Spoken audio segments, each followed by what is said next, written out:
বন্ধুরা, আপনারা যদি আপনাদের আইডির আগের কমেন্টগুলো ডিলিট করতে চান, যেমন অন্যান্য পোস্টে বা ভিডিওতে যদি কমেন্ট করে থাকেন, যে কোনো খারাপ কমেন্ট বা ভুল কমেন্ট যদি আপনারা এখন মনে করে তা ডিলিট করতে চান, তাহলে অবশ্যই আপনাদের এই ভিডিওটি দেখতে হবে। তো প্রথমে আপনারা আপনাদের সেটিংসে চলে যাবেন, এই যে এখানে।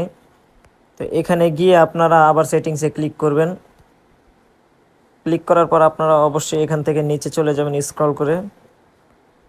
তো নিচে এসে আপনারা এই যে এখানে অ্যাক্টিভিটি লগ দেখবেন, তো এখানে আপনারা ক্লিক করবেন।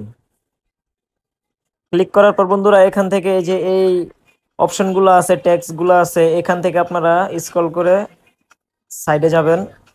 তো এভাবে যেতে থাকবেন, গিয়ে এই যে এখানে দেখেন ইউর কমেন্টস, এখানে ক্লিক করবেন।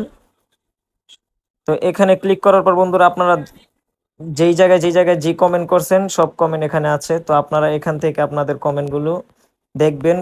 অনেক আগের কমেন্টও আছে, আপনারা এগুলো দেখবেন, ডেট দেওয়া থাকে সুবিধার্থে। তো সেই কমেন্ট দেখে আপনারা ডিলিট করতে পারবেন খুব অনায়াসেই। তো এক্সাম্পল ধরেন আমি এই কমেন্টটা এখন ডিলিট করতে চাইছি, এই কমেন্টটা। তো এখান থেকে আপনারা এই থ্রি ডটে ক্লিক করবেন, সরি। তো এই থ্রি ডটে ক্লিক করার পর এখান থেকে যে ডিলিট, তো এই ডিলিটে ক্লিক করবেন। তো বন্ধুরা, হয়ে গেছে আমার কমেন্ট ডিলিট করা। এইভাবে আপনারা কমেন্ট ডিলিট করবেন। তো ভিডিওটি ভালো লাগলে অবশ্যই একটি লাইক করে পাশে থাকবেন, পেজটি ফলো করে দিবেন। ধন্যবাদ।